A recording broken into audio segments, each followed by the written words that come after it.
السلام علیکم، بسم اللہ الرحمن الرحیم۔ آج میری ویڈیو کا عنوان ہے حاتم طائی کی سخاوت کا قصہ۔ بسم اللہ الرحمن الرحیم۔ آج سے سینکڑوں برس پہلے عرب کے ایک قبیلے طے میں حاتم طائی شخص پیدا ہوا۔ وہ اتنا سخی تھا کہ اس کی سخاوت کے قصے دنیا بھر میں مشہور ہوئے۔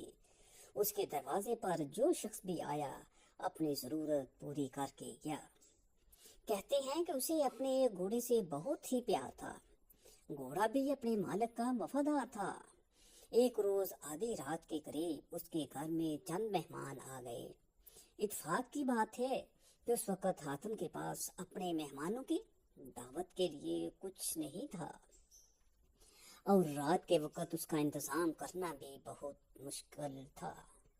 حاتم طائی نے اپنا پسندیدہ گھوڑا ذبح کر کے مہمانوں کی دعوت کا ڈال لی اور مہمان نوازی کی لاج رکھ لی۔ حاتم طائی زمانہ جاہلیت میں نہایت مشہور معروف تھا۔ اس کی بیوی معاویہ بنت افضل اس کو ٹوکتی رہتی کہ اتنی زیادہ سخاوت مناسب نہیں، ذرا ہاتھ روک کر خرچ کیا کرو۔ اس کے احتجاج و اعتراض کا حاتم طائی پر کوئی اثر نہیں ہوتا تھا۔ وہ اس کی جلی کٹی سنتا ضرور تھا، مگر مرضی اپنی کرتا تھا۔ اس کے پاس دور دور سے لوگ ملنے آتے تھے، اس کی مہمان نوازی سے لطف اندوز ہوتے اور دعائیں دیتے ہوئے جاتے۔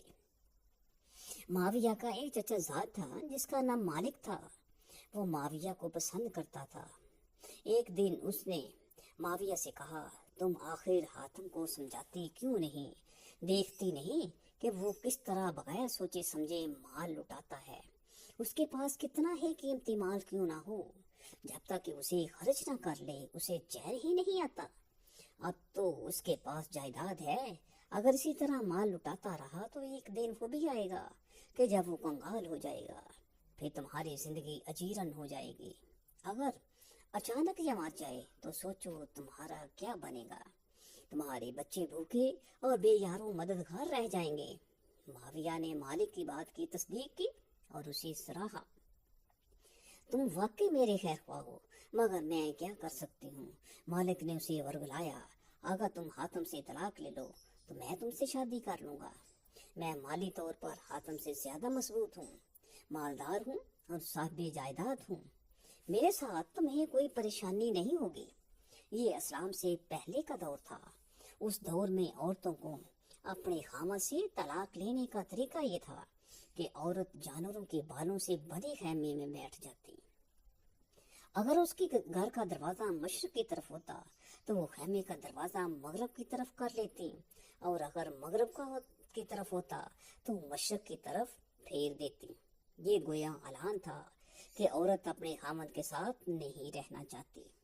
معاویہ نے اپنے چچا زاد کی چکنی چپڑی باتوں میں آ گئی اور آخرکار اس نے خیمے کے دروازے کا رخ بدل لیا۔ حاتم گھر آیا تو دیکھا کہ دروازے کا رخ بدلا ہوا ہے۔ اسے سمجھ آ گئی کہ معاویہ اس کے ساتھ نہیں رہنا چاہتی۔ اس نے اپنے بیٹے عدی کو بلایا اور کہا، دیکھو تمہاری ماں نے کیا کیا ہے۔ عدی نے کہا، میں نے بھی دیکھ تو لیا ہے، مگر میں کر بھی کیا سکتا ہوں؟ حاتم نے اپنے بیٹے کا ہاتھ پکڑا اور تھوڑی دور ایک وادی میں جا کر سکونت اختیار کر لی۔ اسی دوران 50 افراد پر مشتمل ایک قافلے نے حسب معمول حاتم کے گھر کے آگے آ کر پڑاؤ ڈال دیا۔ مہمانوں کا قافلہ دیکھ کر معاویہ کے پاؤں تلے سے زمین نکل گئی۔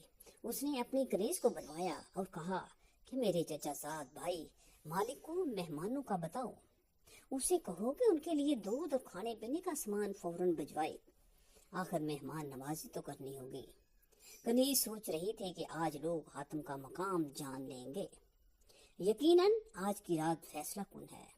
کنیز مالک کے پاس گئی اور معاویہ کا پیغام دیا۔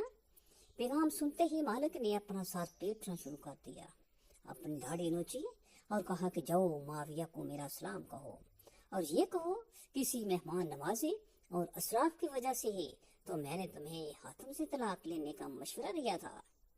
اب مجھے اس مصیبت میں پھنسانا چاہتی ہو۔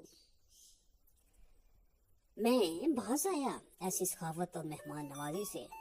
150 आदमियों की मेहमान नवाजी मेरे बस की बात नहीं।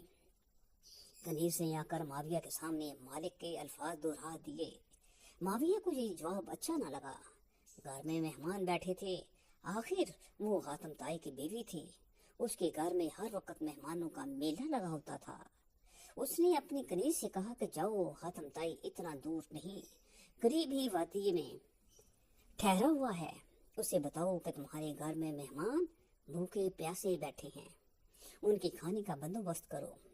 कनीज भागती हुई वादी की तरफ गई। दूर से हातम ताई को पुकारा, मेहमानों की खबर दी। उसने कहा, अहलन व सहलन, मेहमानों को खुश आमदीद।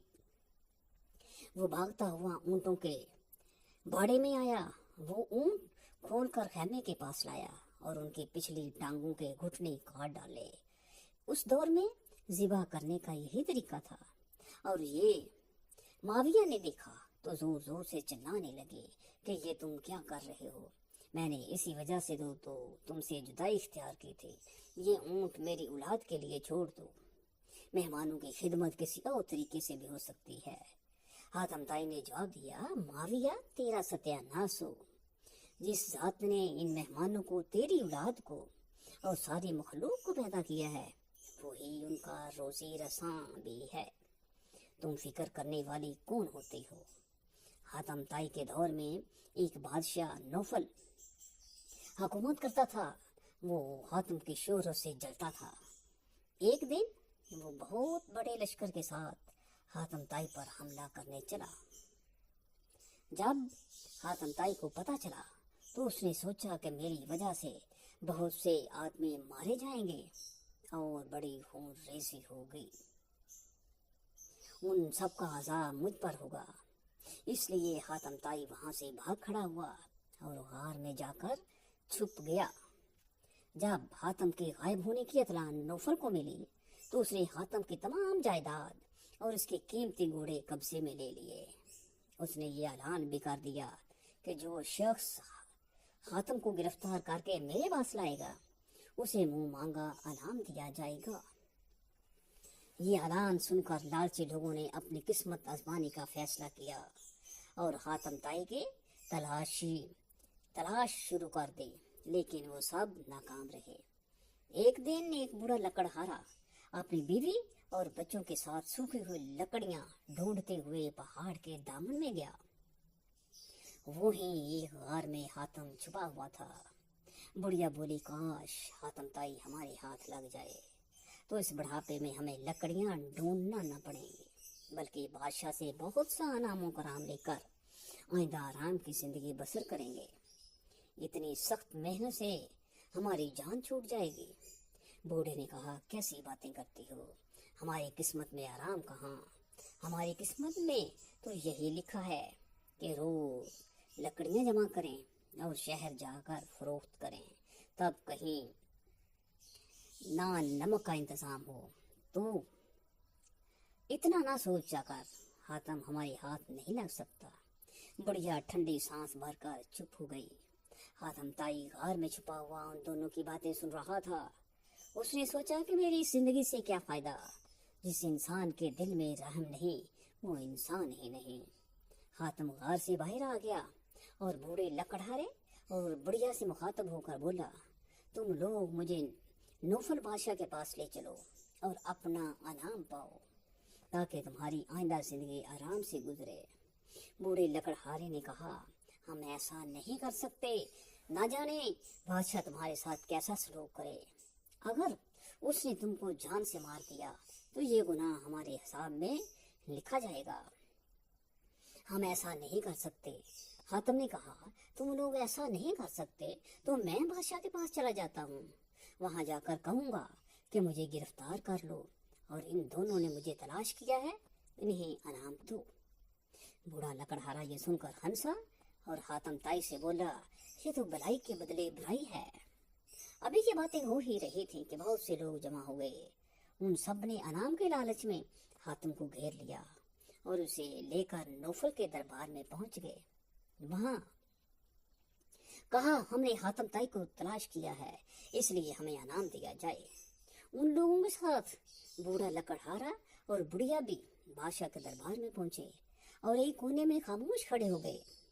हातम ने बादशाह से कहा, या बादशाह, ये सब झूठे हैं, मुझे तो इस कोने में खड़े हुए बूढ़े और बुढ़िया ने तलाश किया है। नौफल बादशाह ने बूढ़े लकड़हारे को अपने करीब बुला लिया और पूछा, क्या हातम सच बोल रहा है? बूढ़े लकड़हारे ने तमाम वाकया सच सच बयान कर दिया और बादशाह को बताया, हातम सिर्फ हमारी मदद की खातिर अपने आप को गिरफ्तार कराने आया है। नौफल बादशाह हातम की जुर्रत और हिम्मत पर बहुत हैरान हुआ और बोला, ए हातम, तुम वाकई बहुत सखी है। तेरी सखावत के चर्चे गलत नहीं हैं। मैं तुझसे वाकई दोस्ती करना चाहता हूँ कि तुम अपनी जान की परवाह किए बगैर बूढ़े लकड़हारे की मदद करने के लिए तैयार हो गया। नौफल ने बूढ़े लकड़हारे को बहुत सा इनाम देकर रुखसत किया और हातम को कई दिन तक शाही मेहमान बनाकर रखा और फिर इज्जत के साथ रुखसत किया। वमा अलैना इल्लल बलागुल मुबीन।